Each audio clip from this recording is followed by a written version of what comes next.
नमस्कार, मैं नंदिनी चौहान और आप देख रहे हैं चैनल 9 न्यूज। अगर आपने हमारा चैनल सब्सक्राइब नहीं किया है तो सब्सक्राइब करने के साथ ही बेल आइकन दबाना नहीं भूलें। खबरों पर जाने से पहले नजर डालेंगे आज की टॉप हेडलाइंस पर। राजस्थान के वित्त मंत्री ने पेश किया बजट। 1.25 लाख को रोजगार के साथ 150 यूनिट फ्री मिलेगी बिजली। बजट में पत्नी के साथ खरीदी गई 50 लाख तक की प्रॉपर्टी को किया सस्ता।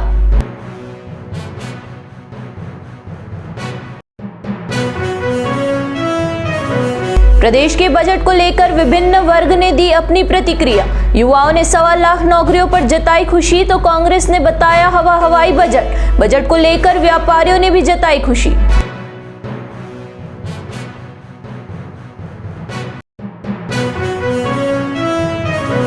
यूडीए टैक्स वसूली के लिए 2 संपत्तियों को किया सीज। नगर निगम की बड़ी कार्यवाही। लाखों रुपए की यूडीए टैक्स बाकी है इन संपत्तियों पर।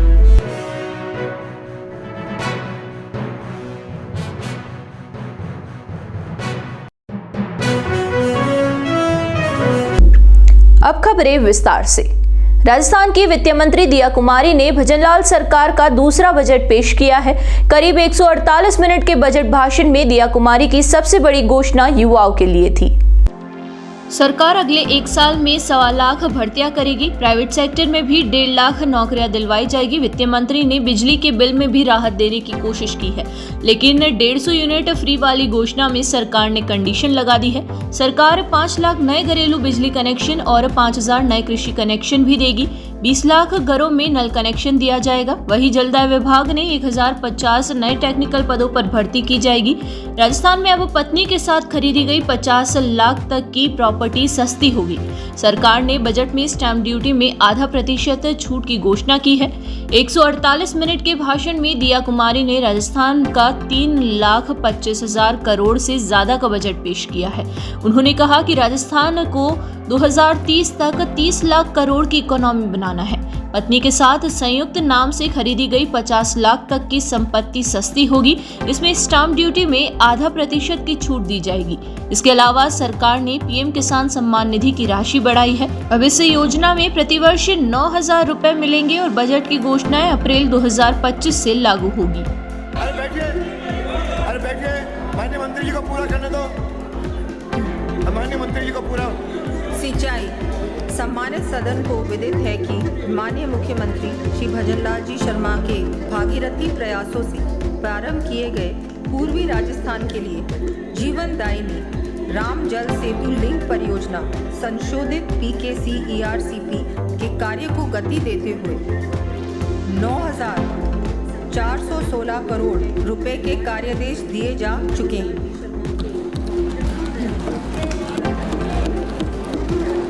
12,064 करोड़ रुपए की निविदाएं जारी की जा चुकी हैं तथा 12,807 करोड़ रुपए की स्वीकृति जारी की गई है। इन परियोजनाओं को और बृहद रूप देते हुए अब मैं 9,300 करोड़ रुपए से अधिक की लागत से विभिन्न कार्य करवाए जाने की घोषणा करती हूँ। इन कार्यों की सूची मैं सदन के पटल पर प्रस्तुत कर रही हूँ। प्रदेश में river linking, run of water conservation तथा कैनाल सिस्टम्स के माध्यम से जल प्रबंधन हेतु Rajasthan irrigation water grid commission के अंतर्गत विभिन्न परियोजनाओं के समयबद्ध क्रियान्वयन को सुनिश्चित करने के लिए ERCP कॉर्पोरेशन का उन्नयन कर राजस्थान वाटर ग्रिड कॉर्पोरेशन स्थापित करने की घोषणा करती हूँ। आगामी वर्ष लगभग 4,000 करोड़ रुपए के कार्य इस कॉर्पोरेशन के माध्यम से हाथ में लिए जाएंगे। इनका विवरण मैं सदन के पटल पर प्रस्तुत कर रही हूँ।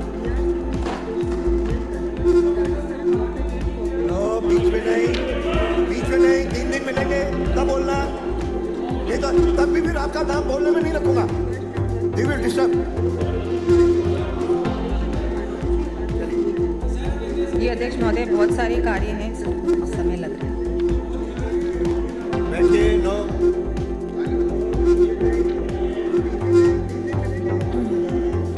कृषि क्षेत्र में जल दक्षता बढ़ाने हेतु आगामी वर्ष विभिन्न सिंचाई योजनाओं के माध्यम से माइक्रो इरिगेशन के लिए 1 लाख हेक्टेयर से अधिक क्षेत्र में प्रावधान करने के साथ साथ 3,50,000 हेक्टेयर में ड्रिप एवं स्प्रिंकलर इरिगेशन सिस्टम के लिए अनुदान दिए जाने की घोषणा करती हूँ।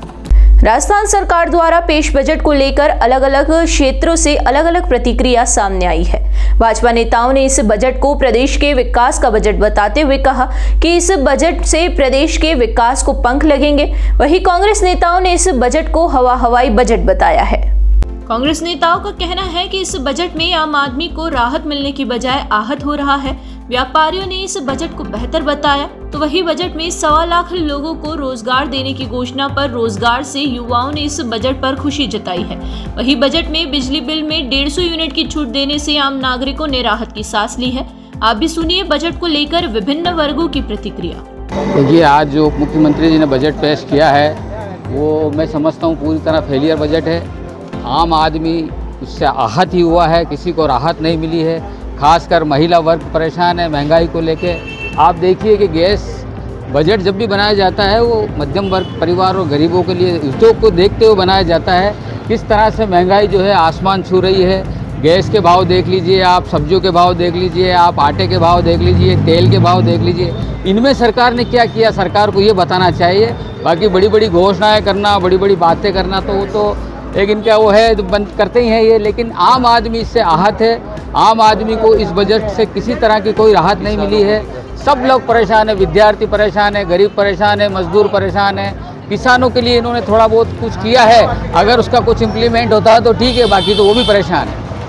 जैसे माननीय दिया कुमारी जी उप मुख्यमंत्री जी ने जो बजट पेश किया गया है बहुत संतुलित बजट किया है। इसमें जो है युवाओं का, महिलाओं का और बुजुर्ग लोगों का विशेष ध्यान दिया गया है और किसानों का भी। बुजुर्ग लोगों का विशेष ध्यान इसलिए दिया गया है कि बुजुर्ग लोगों के लिए होम डिलीवरी मेडिसिन की गई है, बहुत बड़ी सुविधा दी गई है। बाकी बुजुर्गों को लाइन में लग के दवाई लेनी पड़ती थी 70 वर्ष से ऊपर वालों को।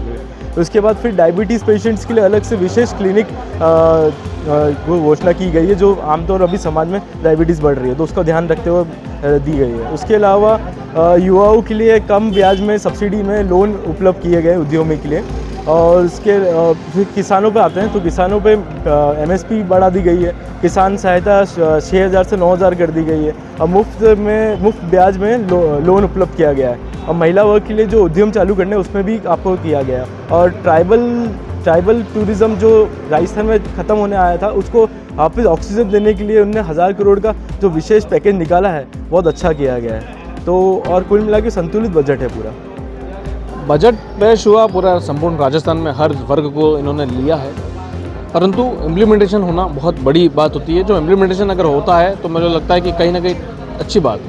परंतु मैं उदयपुर का हूं और उदयपुर की बात करूंगा। उदयपुर के नाम पर 10 में से मैं इस बजट को 0 अंक देना चाहूँगा, क्योंकि मानगढ़ धाम त्रिपुरा सुंदरी टूरिज्म में लिया गया है तो उदयपुर को क्यों छोड़ा गया। चाहे केंद्र का बजट हो, चाहे राज्य स्तर का बजट हो, राज्य सरकार का बजट हो, जब भाजपा सरकार आती है तब ये कहीं ना कहीं उदयपुर को मतलब नष्टो नाबूद करने में, आप मान लो या आप बोल दो कि कहीं मतलब छोड़ देता है कि उदयपुर पूरा राजस्थान के मैप में कहीं उदयपुर दिखना नहीं चाहिए। टूरिज्म के हिसाब से देखें या किसी भी तरह से जल स्वावलंबन के हिसाब से देखें।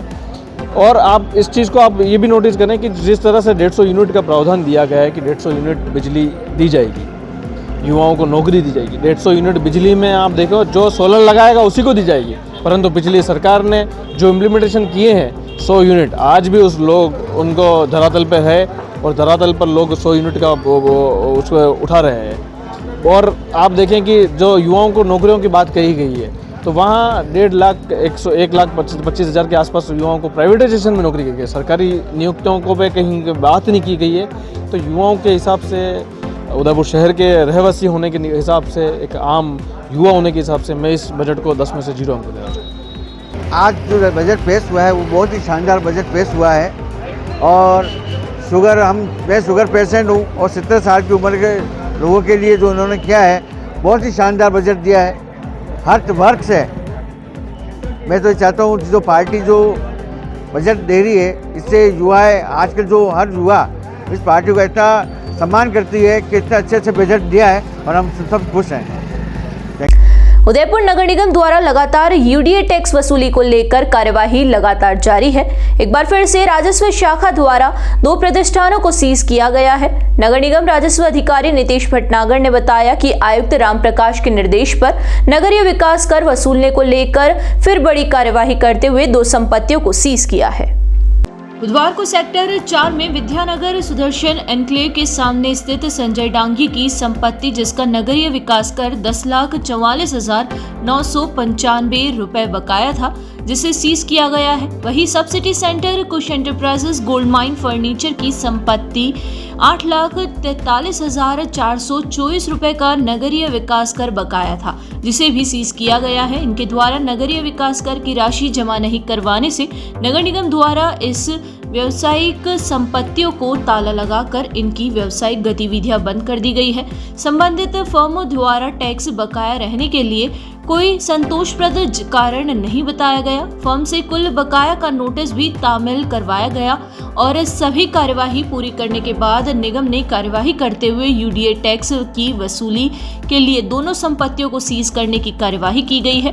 कार्यवाही के दौरान राजस्व अधिकारी के साथ सहायक प्रशासनिक अधिकारी विनोद अग्रवाल और भारी पुलिस बल मौजूद रहा। यहाँ रुकेंगे एक छोटे से ब्रेक के लिए। ब्रेक के बाद फिर हाजिर होंगे कुछ खबरों के साथ।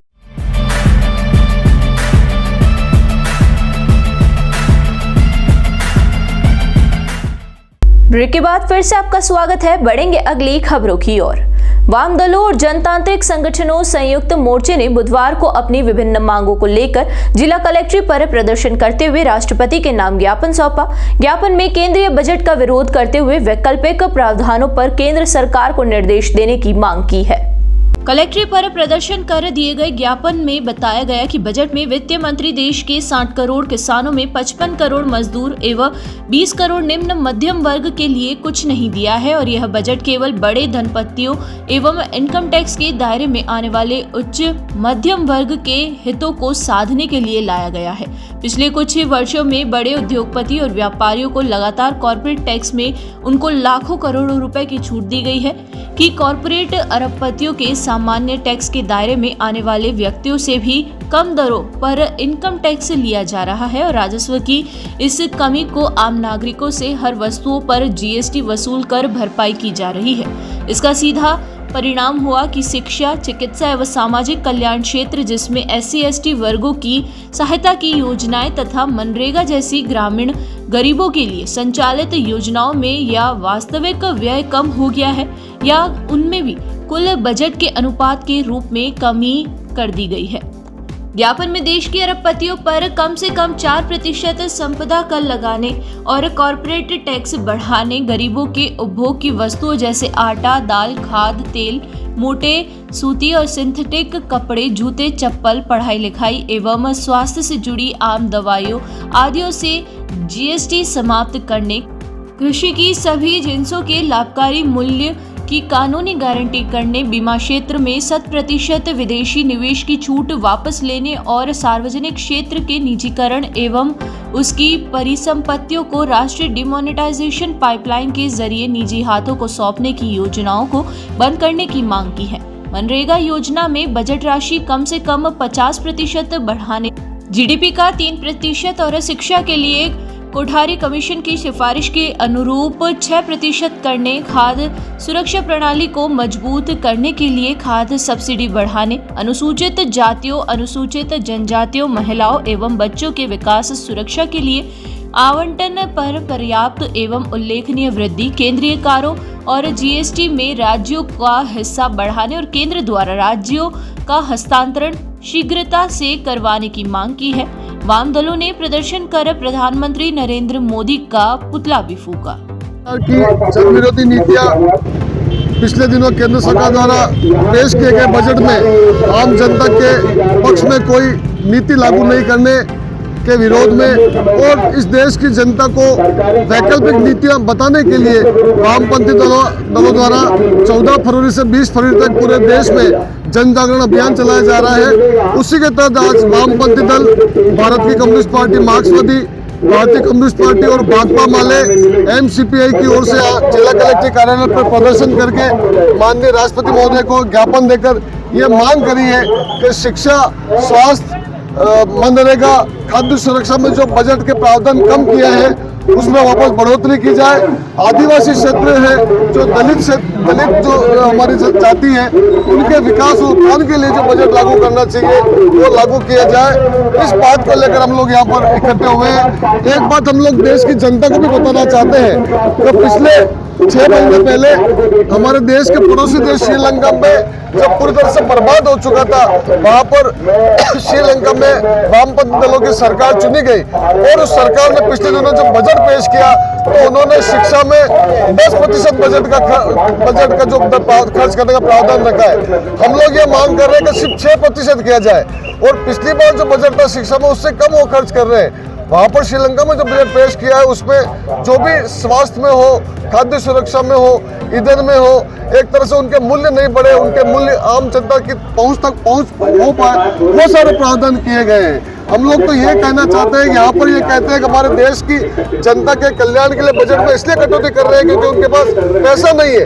हम लोग ये कहना चाहते हैं कि सिर्फ इस देश के जो 1000 अरबपति है, अगर उन पर 4% संपदा टैक्स लगा दिया जाए तो भी इस देश की आम जनता के जो शिक्षा, स्वास्थ्य, खाद्य सुरक्षा, मनरेगा में जो बजट की हम लोग मांग कर रहे हैं उसको भी पूरा किया जा सकता है। इसलिए हम लोग यहाँ पर अपील ये कर रहे हैं कि भाई ये जब तक वैकल्पिक नीतियाँ हम लोग नहीं पेश करेंगे तब तक हमारे देश की आम जनता का कल्याण नहीं होगा। और जब देश में अगर लाल झंडा मजबूत होगा तो देश की आम जनता मजबूत होगी, आम जनता की आवाज मजबूत होगी। यही अपील करने के लिए हम लोग आज यहाँ पर इकट्ठे हुए हैं। उदयपुर के गांधी ग्राउंड में महिला एवं बाल विकास विभाग की ओर से आयोजित अमृता हाट बाजार में लोग जमकर खरीदारी कर रहे हैं और यहां पर शहरवासियों की भीड़ भी उमड़ रही है। इस हाट बाजार में 123 से अधिक दुकानें लगी है जहां महिलाओं द्वारा तैयार किए गए उत्पादों की बिक्री की जा रही है। मेले में हस्तशिल्प, हस्तनिर्मित आभूषण, कपड़े, सजावटी सामान, घरेलू उत्पाद और खाद्य सामग्री जैसी चीजें खरीदने के लिए शहरवासियों की भीड़ है और इस मेले के दुकानदार भी मिल रही रिस्पॉन्स से काफी खुश है। अमृता हाट का उद्देश्य महिलाओं को आर्थिक सशक्तिकरण देना है और उनके द्वारा निर्मित उत्पादों को बाजार उपलब्ध करवाना है। मेले में स्थानीय हस्तशिल्प को बढ़ावा देने के साथ साथ महिला उद्यमी अपनी प्रतिभाएं भी दिखा रही है। मेले में सांस्कृतिक कार्यक्रमों का भी आयोजन किया जा रहा है जिससे मेले में आने वाले लोगों का मनोरंजन भी हो रहा है। मेले में हो रही अच्छी खासी खरीदारी मेले के आयोजक भी काफी खुश है और आयोजकों ने अधिक से अधिक शहरवासियों को अब आने की अपील की है। साथ ही अमृता हाट बाजार की ओर से अमृता प्रीमियम लीग भी आयोजित की जा रही है। 18 फरवरी से 24 फरवरी 2025 तक यह संभाग स्तरीय अमृता हाट मेला गांधी ग्राउंड में आयोजित किया जा रहा है। और जैसे कि पब्लिक का रेस्पॉन्स की बात है तो आप देख सकते हैं दोनों तरफ दिन भर से लगाकर रात 10 बजे तक चहलकदमी है और विभिन्न प्रकार के प्रोडक्ट यहाँ पर महिला स्वयं सहायता समूह की जो उत्पाद है अपने विक्रय के लिए प्रस्तुत कर रही है। साथ ही प्रदर्शन के लिए भी रखे हैं। मुख्य रूप से जो सजावटी वस्तुएं हैं, गारमेंट का जो काम है, साड़ी या इनकी चुनरी या जो पेच वर्क का काम है, इसके अलावा आर्टिफिशियल ज्वेलरी है और खाने पीने की चीज़ें हैं, अचार, मुरब्बा है, नमकीन पापड़ी है, वड़ी है, इस तरह की जो घरेलू उपयोगी वस्तुएं भी यहाँ पर हाट में विक्रय हेतु प्रस्तुत की गई है। क्या हाँ, इसमें उदयपुर शहर की जो सरकारी और प्राइवेट स्कूल की जो बालिकाएं हैं, साथ ही सामाजिक न्याय अधिकारिता विभाग और जनजाति विभाग की जो बालिकाएं हैं वो अमृता प्रीमियम लीग जो 5 दिवस का हमने आयोजित किया है 19 तारीख से 23 तारीख तक, उसमें प्रतिदिन खेल प्रतियोगिता और आयोजन हो रहे हैं। जैसे कि आज की बात करें तो आज विभिन्न प्रकार के एथलेटिक्स प्रतियोगिता का आयोजन किया गया है। इसी क्रम में कल से लगाकर 23 तारीख तक बैडमिंटन है, खो खो है, रुमाल झपट्टा है, यानी स्थानीय और नवीन दोनों प्रकार के खेल इसमें शामिल करे गए हैं। स्थानीय खेलों को भी महत्व दिया गया है। साथ ही महिलाओं की प्रतियोगिता भी अमृता हाट के दौरान में 1 मिनट शो में सायकलिंग में आयोजित की जा रही है। एक बार फिर नजर डालेंगे आज की टॉप हेडलाइंस पर। राजस्थान के वित्त मंत्री ने पेश किया बजट। 1.25 लाख को रोजगार के साथ 150 यूनिट फ्री मिलेगी बिजली। बजट में पत्नी के साथ खरीदी गई 50 लाख तक की प्रॉपर्टी को किया सस्ता।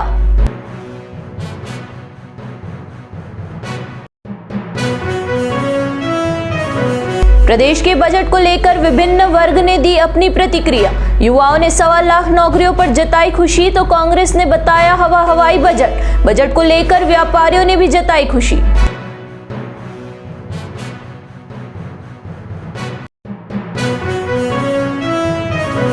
यूडीए टैक्स वसूली के लिए 2 संपत्तियों को किया सीज, नगर निगम की बड़ी कार्यवाही। लाखों रुपए की यूडीए टैक्स बाकी है इन संपत्तियों पर।